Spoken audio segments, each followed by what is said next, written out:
Breaking news Congress పై కేటీఆర్ నిప్పులు చెరిగారు. సన్న వడ్లకే bonus అనడంపై KTR serious అయ్యారు. ఇది కపట కాంగ్రెస్ మార్కు మోసం అని కేటీఆర్ అంటున్నారు. గ్యారంటీ కార్డులో వరి పంటకు 500 రూపాయలు బోనస్ అని ప్రకటించి ఇప్పుడు సన్న వడ్లకు మాత్రమే అని సన్నాయి నొక్కులు నొక్కుతున్నారా అని కేటీఆర్ ప్రశ్నిస్తున్నారు. ప్రచారంలో ప్రతి గింజ కొంటామని చెప్పి ప్రభుత్వంలోకి రాగానే చేతులు ఎత్తేస్తారా అంటూ కేటీఆర్ ప్రశ్నిస్తున్నారు. ఇది ప్రజాపాలన కాదు, రైతు వ్యతిరేక పాలన అని కేటీఆర్ అంటున్నారు. ఓట్ల నాడు ఒక మాట, నాట్ల నాడు మరో మాట అంటున్నారు. ఇదే కాంగ్రెస్ నైజం అంటూ కేటీఆర్ విమర్శలు చేస్తున్నారు.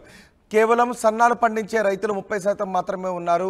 దొడ్డ వడ్లను పండించే రైతులు 70% మంది ఉన్నారు. సన్నాలకే బోనస్ అనడంతో 70% మంది రైతులకు అన్యాయం జరుగుతోందని కేటీఆర్ అంటున్నారు. దీనిపై మరింత సమాచారం మా ప్రతినిధి మధు అందిస్తారు.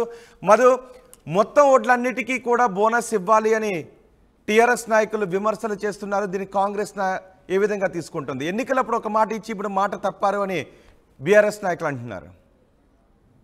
ఎగ్జాక్ట్లీ నేను అత్యవసర సమావేశం కింద కేబినెట్ భేటీ అయింది. కేబినెట్ భేటీలో కీలక నిర్ణయం తీసుకోవడం జరిగింది. సన్న వడ్లకు అది కూడా వచ్చే పంట నుంచి, ఇప్పుడు ధాన్యం సేకరణ సందర్భంగా కాకుండా వచ్చే సంవత్సరం ధాన్యం సేకరణకు సంబంధించినటువంటి అంశంలో 500 రూపాయలు సన్న వడ్లకు బోనస్ ఇస్తామంటూ నిన్న రాష్ట్ర మంత్రివర్గం నిర్ణయం తీసుకోవడం జరిగింది. దానికి సంబంధించి ప్రకటన జారీ చేసింది. దీనిపైన బీఆర్ఎస్ పార్టీ పొలిటికల్ సంబంధించినటువంటి అంటే పార్లమెంట్ ఎన్నికలు అయిపోయేంత వరకు ఒక మాట చెప్పి ప్రజలను మోసగించి, ముఖ్యంగా రైతులను మోసగించి కాంగ్రెస్ ఓట్లు దండుకుంది.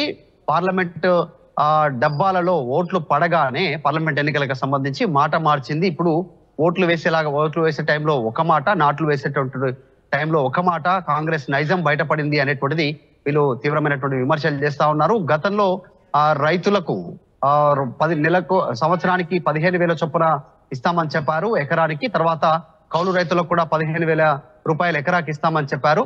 కానీ తీరా చూస్తే వారికి ఈ రోజు ఇవ్వనటువంటి సిచ్యువేషన్ ఉంది. తర్వాత కూలీ రైతులకు ఉపాధి హామీ కింద వారికి 12,000 ఇస్తామని చెప్పారు, అది ఇవ్వలేకపోయారు. డిసెంబర్ 9వ తారీఖు రోజున 2 లక్షల రైతు రుణమాఫీ చేస్తామన్నారు, చేయలేకపోయారు. సో ఇది ప్రజాపాలన, ప్రజా ప్రభుత్వం కాదు, రైతు వ్యతిరేక పాలన అంటూ కేటీఆర్ కీలక స్టేట్మెంట్ చేశారు. ఎందుకంటే గతంలో రైతులకు ఇచ్చినటువంటి హామీ ప్రతి గింజ కొంటామన్నారు, ప్రతి గింజకు 500 రూపాయల బోనస్ ఇస్తామన్నారు. ఇప్పుడు చూస్తే ఎన్నికలు అయిపోయాక పార్లమెంటు ఎన్నికల్లో డబ్బాల్లో ఓట్లు పడ్డ తర్వాత రైతులను మోసగిస్తూ ఈ రకమైనటువంటి స్టేట్మెంట్ చేశారు. రైతులను మోసగించినటువంటి మండలాన పూర్తి రైతు మోసం చేసినటువంటి ప్రభుత్వానికి రైతుల నుంచే తీవ్రమైనటువంటి వ్యతిరేకత రాబోతా ఉంది. రైతులే ఈ ప్రభుత్వాన్ని పూర్తి స్థాయిలో నిర్వీర్యం చేస్తారు త్వరలోనే స్టేట్మెంట్ కేటీఆర్ ఎక్స్ వేదికగా ఆయన సోషల్ మీడియాలో పోస్ట్ చేశారు. మొత్తానికైతే రైతులను మోసగించిన ప్రభుత్వం అంటూ ట్వీట్ చేస్తూ బీఆర్ఎస్ తీవ్రమైనటువంటి విమర్శలు కాంగ్రెస్ ప్రభుత్వం పైన చేస్తా ఉంది. నిన్న ఇచ్చినటువంటి దాంట్లో, ఎందుకంటే సన్న ఒడ్లు పండించేది కేవలం 10 నుంచి 20 నుంచి 30% మంది మాత్రమే ఉన్నారు. కొన్ని ప్రాంతాల్లో ఎక్కువ, కొన్ని ప్రాంతాల్లో పూర్తిగా తక్కువ ఉన్నారు. దాదాపు 80%, 90% పైగా కొన్ని ప్రాంతాల్లో పూర్తిగా దొడ్డు బియ్యాన్నే పండిస్తా ఉన్నారు. దొడ్డు ఒడ్లు ఉంటాయి కాబట్టి దొడ్డు బియ్యానికి సంబంధించినటువంటి ధాన్య సేకరణ సందర్భంగా తీవ్రంగా నష్టపోయే అవకాశం ఉంది. ఇదంతా రైతాంగాన్ని మోసగించే లాంటి స్టేట్మెంట్ చేశారు ఎన్నికల సమయంలో, అసెంబ్లీలో కానీ పార్లమెంట్ లో కానీ. స్వయంగా ప్రియాంక, రాహుల్, మల్లికార్జున ఖర్గే లాంటి పెద్ద పెద్ద నాయకుల సమక్ష సభల్లో కూడా ఈ రకంగా స్టేట్మెంట్ చేశారు అనేటువంటిది. కానీ ప్రజా పంపిణీలోను, స్కూల్స్ లోను, మిడ్ డే మీల్స్ కి వీటన్నిటికీ కూడా సన్న బియ్యాన్నే పంపిణీ చేస్తున్నాము. సో సన్న బియ్యం పంటను, ధాన్యం పంటను ప్రోత్సహించడానికి నిర్ణయం తీసుకున్నామని కాంగ్రెస్ అంటుంది. దీని గురించి బీఆర్ఎస్ నాయకులు ఏమంటున్నారు? ఎగ్జాక్ట్లీ, అంటే ఏ రకమైనటువంటి సేకరణ ఉన్నప్పటికీ కూడా రాష్ట్ర ప్రభుత్వం గతంలో ఇచ్చిన హామీని నిలబెట్టుకోవాలనేటువంటి డిమాండ్ ను బీఆర్ఎస్ తెరపైకి తీసుకోవాలి. ప్రతి గింజను కొంటామనేటువంటిది ఎన్నికల ప్రచారంలో ప్రచారం చేశారు కాబట్టి దాన్ని నెరవేర్చుకోవాల్సిందిగా ప్రస్తుతం బీఆర్ఎస్ పార్టీ శ్రేణులు స్పందిస్తా ఉన్నాయి రాష్ట్ర వ్యాప్తంగా. ముఖ్యంగా రైతాంగానికి సంబంధించిన అంశంపైన బీఆర్ఎస్ మొదటి నుంచి అడుగుతా ఉంది కాబట్టి, పెడతా ఉన్నారు కాబట్టి ఎక్కువగా అడుగుతా ఉన్నటువంటి సిచ్యువేషన్ ఉంది. కానీ ఇప్పటి వరకు మంత్రివర్గం నుంచి కానీ కాంగ్రెస్ ప్రభుత్వం నుంచి ఎలాంటి క్లారిటీ రాలేదు. కేవలం ప్రతి గింజకి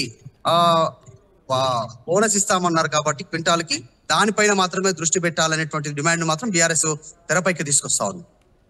రైట్, అంటే ఇప్పటికీ మొత్తం ధాన్యాన్ని కొంటాము, ఎంఎస్పీకి తడిచిన ధాన్యాన్ని ఎంఎస్పీకే కొంటామని ప్రభుత్వం చెప్తుంది. సో ఇష్యూ అంతా బోనస్ దగ్గర వస్తుందా? ఎగ్జాక్ట్లీ, అంటే ఇప్పటికీ దాదాపు 34 లక్షల మెట్రిక్ టన్నులకు సంబంధించిన ధాన్యాన్ని సేకరించాము అనేటువంటిది చెప్తా ఉన్నారు. కానీ ఇంకా ధాన్యం సేకరణకు సంబంధించి ఎక్కడెక్కడైతే పెండింగ్ ఉందో ఎక్కడ ధాన్యం సేకరణ చేయాలో దానిపైన దృష్టి పెట్టాలి అనేటువంటి దానిపైన వీళ్ళు డిమాండ్ చేస్తా ఉన్నారు. ఇదే అంశం పైన ఆల్రెడీ బీజేపీకి సంబంధించినటువంటి ఒక బృందం ముఖ్యమంత్రి రేవంత్ రెడ్డిని కలిసి సెక్రటరియట్ లో వినతి పత్రం ఇచ్చారు. ధాన్యం సేకరణకు సంబంధించినటువంటి నష్టపోయిన రైతులను ఆదుకోవాలి, పంట నష్టపోయిన వారిని కానీ ధాన్యం సేకరణ పైన ప్రధానంగా దృష్టి పెట్టాలి అనేటువంటిది. ఎందుకంటే తరుగు రూపంలో కిలోకి ఎన్ని క్వింటాలకి ఎన్ని కిలోల తరుగు తీస్తా ఉన్నారు, దానిపైన దృష్టి పెట్టాలి. మిల్లర్ల పైన ప్రభుత్వం దృష్టి పెట్టాలనేటువంటి డిమాండ్ అయితే చేస్తా ఉన్నారు. చూడాలి ఏమవుతుందో. ఇప్పటికీ బీఆర్ఎస్ కూడా ఇదే డిమాండ్ చేస్తా ఉంది. ఆల్రెడీ 2 రోజుల క్రితం దీనిపైన ధర్నా నిర్వహించారు. ధాన్యం సేకరణకు సంబంధించి సేకరణ సంబంధించినటువంటి ప్రాంతాల్లో ఇంకా పూర్తి స్థాయిలో ధాన్యం సేకరణ జరగలేదు. తడిసిన ధాన్యం ఉంది. 100% ధాన్యం సేకరణ చేస్తామని ప్రభుత్వం చెప్తా ఉంది. కానీ క్షేత్రస్థాయిలో అలాంటి కార్యాచరణ గ్యారంటీ కార్డులో 500 రూపాయలు బోనస్ అని ఇప్పుడు కేవలం సన్నాలకే అనడంపై కాంగ్రెస్ నాయకులు ఏమంటున్నారు? కాంగ్రెస్ నాయకులు ఇంకా దీనిపైన రెస్పాండ్ కాలేదు. ఎవరు కూడా నిన్న కేబినెట్ ప్రకటన తర్వాత ఇంకా కాంగ్రెస్ దీనిపైన పూర్తి స్థాయిలో రెస్పాండ్ కాలేదు. ఎందుకంటే ఎన్నికల సమయంలో కాంగ్రెస్ ఇచ్చిన హామీని నిలబెట్టుకోవాలని మాత్రమే బీఆర్ఎస్ డిమాండ్ చేస్తా ఉంది. రైట్ మధు, కాంగ్రెస్ పై కేటీఆర్ నిప్పులు చెరిగారు.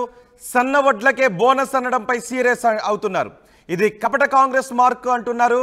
గ్యారంటీ కార్డులో వరి పంటకు 500 బోనస్ అని ప్రకటించి ఇప్పుడు సన్న వడ్లకు మాత్రమే అని సన్నాయి నొక్కులు నొక్కుతారంటూ కేటీఆర్ అంటున్నారు. బోనస్ గురించి మంత్రి శ్రీరావు గారు సార్ వడ్లకు సంబంధించి మీరు మేనిఫెస్టోలో వడ్లు కొంటామని చెప్పారు, కానీ సన్న వడ్లు దొడ్డు వడ్లు అనే విషయాన్ని స్పష్టంగా చెప్పలేదు. కానీ ఇప్పుడు సన్న వడ్లకే ఇస్తామంటే దొడ్లు వడ్లు సంబంధించి వాళ్ళ రైతులకి ఏం చేస్తారు? గత ప్రభుత్వం చేసినట్టు తప్పుల మీద తప్పులు చేసుకునే ఉద్దేశం ఈ ఇందిరమ్మ ప్రభుత్వంలో లేదు. తప్పకుండా ఇచ్చిన మాట నెరవేర్చేది ఇందిరమ్మ ప్రభుత్వం యొక్క లక్ష్యం. విడతల వారీగా అన్ని చేసి చూపిస్తుంది ఈ ప్రభుత్వం.